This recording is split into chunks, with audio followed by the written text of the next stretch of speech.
Namaste. I have Professor Vaidyanathan with me. Welcome back. So let's discuss China.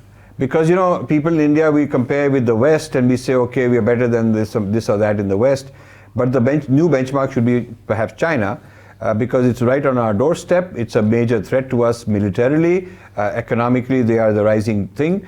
Technologically, I think in many fields, China is leading technologically also. Yeah. So what is your view on China and the relationship, the impact on India?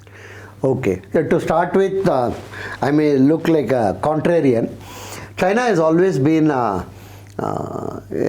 they consider themselves, some of the elderly Chinese at least, as younger brother of India. Some of them have told me, I have traveled extensively in China, some of them have told me that we have to take a birth in India to get moksha.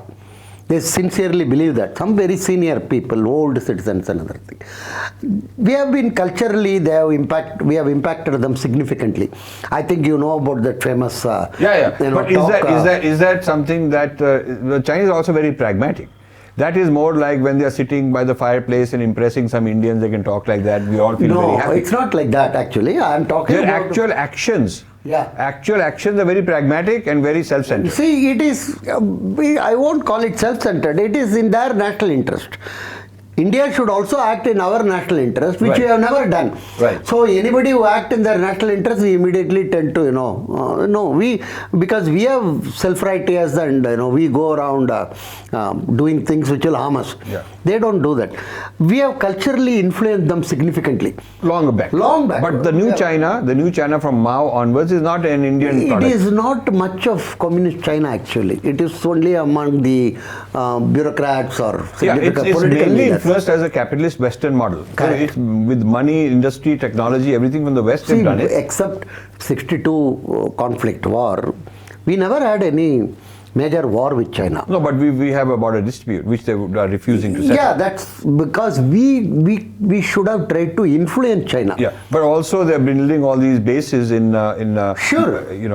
Various places now. Seychelles, they won't let Indians come in. In Sri Lanka, they built something. Pakistan, definitely. they built. Myanmar, they are using the built Islamic card against India. Very precisely, actually. and also the Sri countries Lanka. Any neighbor that they can alienate. So now much. they're going to take over Nepal. Yeah. They're taking over Nepal with money, investments. The average Nepali I come across says, China is there for us. They're buying Chinese products. Chinese products have filled up the Nepal market. Nepal is rich in water. The water can be harnessed and moved up north. Rather than we are still fighting with that issue of the water dispute between Nepal, Bangladesh and India. We haven't sorted it out. The technology exists to harness this water and pipe it into Tibet. And they have the technology to do that. So they are now having taken over Tibet and now taking over Pakistan through the $50-60 billion that they put in there. Now the next one is Nepal. So if you look at actual actions, whether they love our culture and all that and we are big brothers, fine. But these are the things they're actually doing. See, we have not been doing many things. For the last 20 years, we should have influenced their younger generation by our culture and civilization. See, millions of Amar Chitrakatha we should have printed in Mandarin language and distributed all over China. And we discouraged people from here to visit China. Right. Whether it is yoga, whether it is Kanchi Shankaracharya, whether it any type of spread of our culture and religion, the government of India has not encouraged actually. Because unless you influence the youngsters, influence the people, to have a good type of a relationship. But who's bringing yoga to China? Yeah. The American yoga. Yeah. The people who've U-turned, digested yoga into the American kind of yoga, but, they are taking it to China. It is our mistake actually. Yeah, of course it is. So that's what I am wanting to stress is, China obviously is doing things to have its spheres of influence. But we should actually, according to me, we can destabilize China. If we strategically work on it, we can use, because the Chinese Politburo member, one of the daughters of has told me that they are very worried about the influence of underground church in China. The amount of underground church which has grown in China is unbelievable actually. And China has got a huge Islamic problem in their hand. Only in certain regions. Yeah, but they are putting so much, restrictions and so much. An average Chinese in Shanghai or Peking is, completely against Islamic influences, and so we are not, adequately leveraging vis-a-vis China. Let me give one example. We should be having something like 40-50 Chinese centers in India to study sinology. We don't have. We have one center in JNU which is China studies. We should do Purva Paksha in China also. Yes, we Absolutely. should not be looking at China from UK or US lens. We should be looking at China on our terms, which we have not been doing.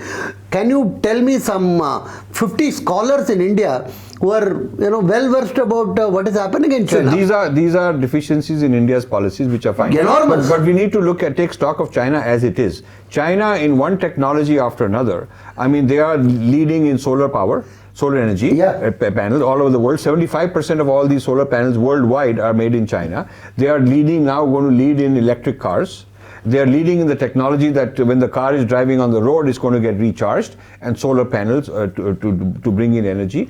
In things like biotechnology, in nanotechnology, China is leading the world, and they are bringing in the best scholars, the best scientists from all over the world, paying them global salaries. I have some friends in the United States who are at the top of their careers and who are now moving to China because they've been offered a salary they cannot refuse. A salary, lifestyle, all of that. So China is using its money to buy brains from the West and raw material from places like Africa, because Africa is almost like a Chinese colony, huge amount of minerals being bought.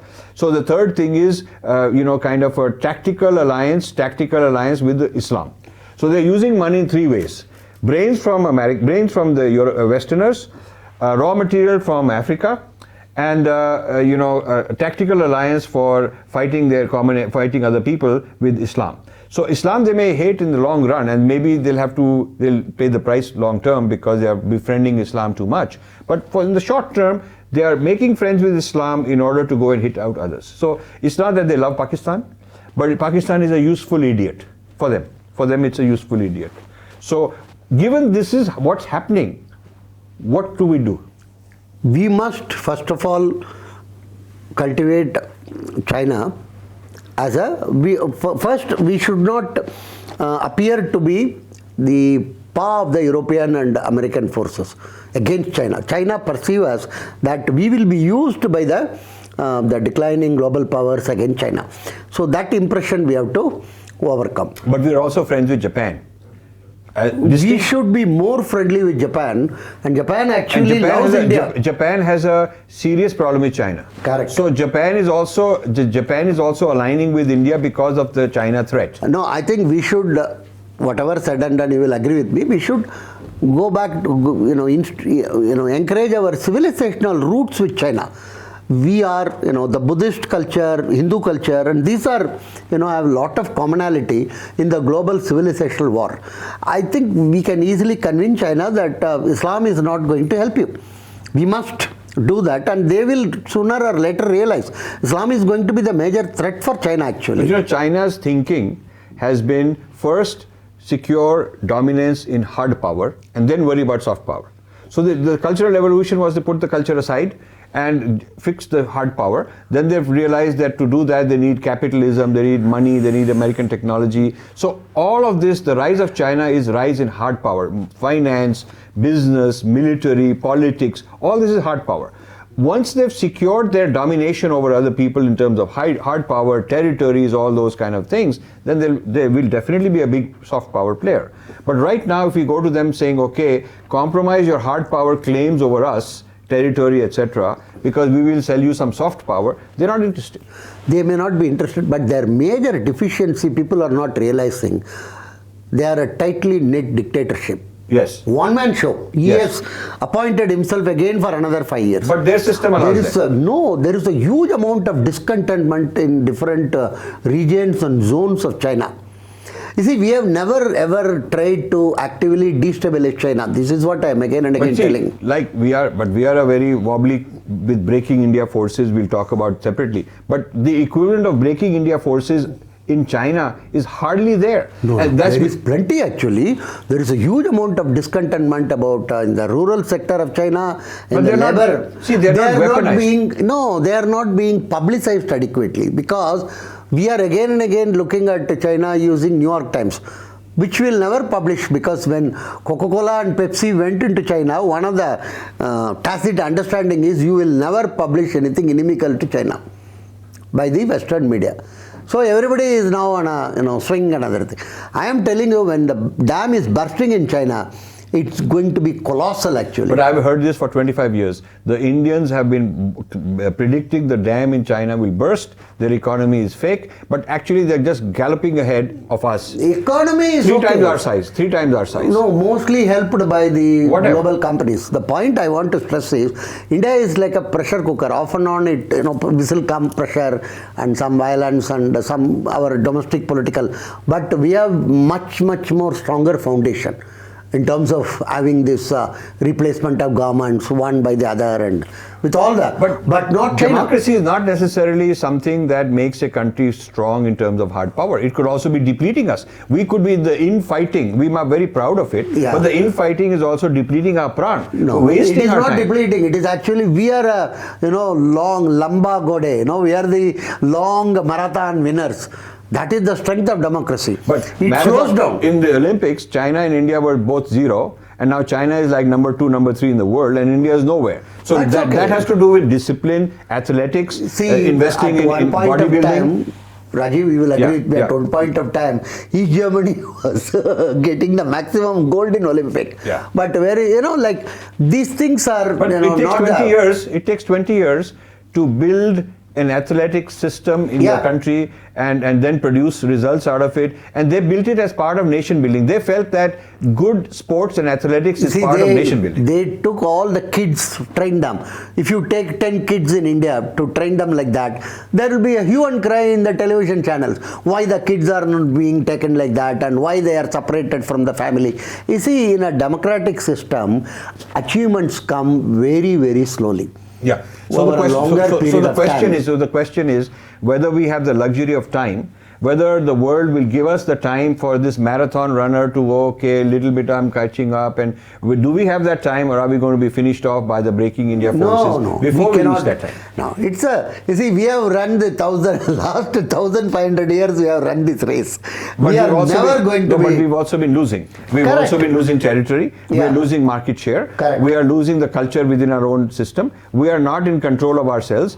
Many of our people are blackmailable. Many of our leaders are blackmailable because they're using Gmail and they don't realize that all the CIA is watching what the heck is going on, and all their foreign accounts and this and that. They can make one phone call and say, if you don't do this, you are finished. And so the blackmailability of Indian leaders is very big. So we are actually sitting as a pretty serious time bomb, and we have this population bomb, and we have this Islamic immigration bomb. So we got one problem after another. Now we cannot poo-poo China considering how much they have achieved.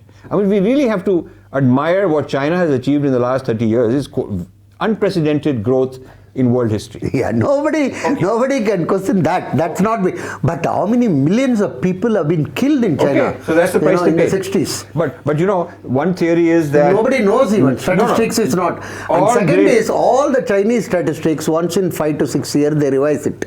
Yeah, but on this violence issue, all the powerful modern nations have paid the price of violence. There was the American Revolution, there was the French Revolution, Russians have paid the price, Chinese have paid the price, the samurai culture and all that in Japan and all that. So nation building for the other countries has always been at the cost of being willing to sacrifice a generation. So India has not done that. We got the easy independence. Had we gotten independence with Subhash Chandra Bose so it would have been different. You see, so we did not follow the Kshatriya approach We followed the approach that I'll just sit and have a dharna and I'll become a nuisance. I'll become such a nuisance that he'll run away. So this kind of an idea did not create character, did not create nation-building character. So this is why people don't have a civic sense. We're trying to do Swachh Bharat, but people are throwing all kind of stuff around. Other than me and my family, the civic sense towards society is not there. Because a Baniyar led our freedom movement, not a Kshatriya. So had Bhagat Singh and Subhash Chandra Bose been the route to throwing the British out, it would have created a whole generation of people with the fighting spirit. Now China has paid the price through the revolution. So it is true they lost a whole generation of people, but they're better off now. And we haven't paid that price. So I don't think we can glamorize that, we are so passive, nothing happens to us. Because we are not a vibrant firing, we are not a vibrant country. Nobody takes us seriously. You look at whether it's the United Nations, whether it's the international media, China is all over the place. Nobody says that the real power is India and all that stuff. Indians think that way. But globally, we're not on the center, we're not on the high table. Definitely not. China is a small stool. So the real question is, if we acknowledge that China has made it, China has become great again. Trump wants America to be great again, but China has become great again. India is still thinking about becoming great again. We don't have our act together. We are internally divided. So much money energy goes into fighting each other. So China has become great again, without any question. So now the real thing to figure out is, where is India in that? And their friend Pakistan is no good for us. So we have this possibility of an alliance with US, Japan, Vietnam and all these people, but then we're also forsaking Russia in this geopolitical alliance, because Russia has been a very reliable ally for us. We would like nothing better. I would say Modi also would feel this way. We would like nothing better than a friendly China. And he's gone so many times to China. So it's not like we're not trying. But, from their point of view, they have a certain agenda on India. I mean, ultimately, China would not want another billion people on par in terms of per capita income. See, the point is, Chinese government is very, very organized and recognized all over the world. Indian government is disorganized. Right. And has failed in many parts of the world, and it's not on high table. But Indian society is more organized, I can assure you on that, than the Indian government. So our society is still strong in villages, in communities and other locations and other things. It is still strong actually, and it is very vibrant. This is what is not being recognized. I think we should distinguish in any democratic country. I would say we should distinguish between the state and the society. Absolutely. In China, I have a feeling there is a society is in ferment. They have controlled Three Gorges dam to construct it. How many people they sacrificed. If you're laying in Tamil Nadu, laying a 8-lane road, so much opposition and other thing. You cannot lay the road, and the breaking India forces. We will talk about it later. But nation building has always involved a strong leader sacrificing people, sacrificing human rights for one generation. That has to mobilize the society. That has to do that. So before we are rich, before we are developed, we are claiming the rights of human rights of rich people, rich countries. We want the rights of rich countries when we are poor. Correct. Maybe that won't work. And maybe we will have the duties of the poor country. Maybe we need a dictatorship for a while. Maybe we need a strong, Singapore. We basically require Kshatriya Dharma in order to run the show.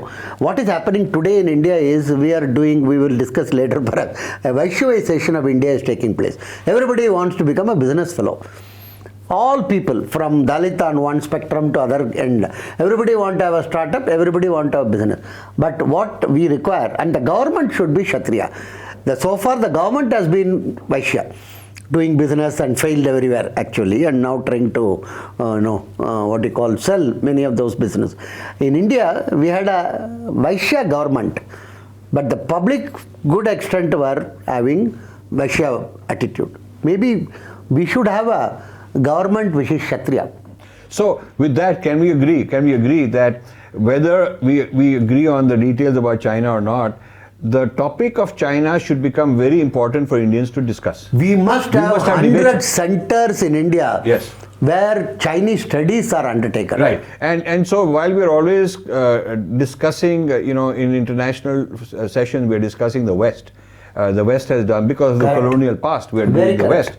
We are not discussing China enough. Not so at all. wherever a person may be on China, we should be having more forums and conversations Correct. and research scholarship Correct. on India-China relations and have an and we honest. must provide our significant amount of our knowledge and input to China, Yes. actually. So with that, we will close and come back with some more episodes. Thank you. Thank you. Thank you for watching. You can subscribe here and also hit the bell icon to make sure you get notified. To donate, please click this button.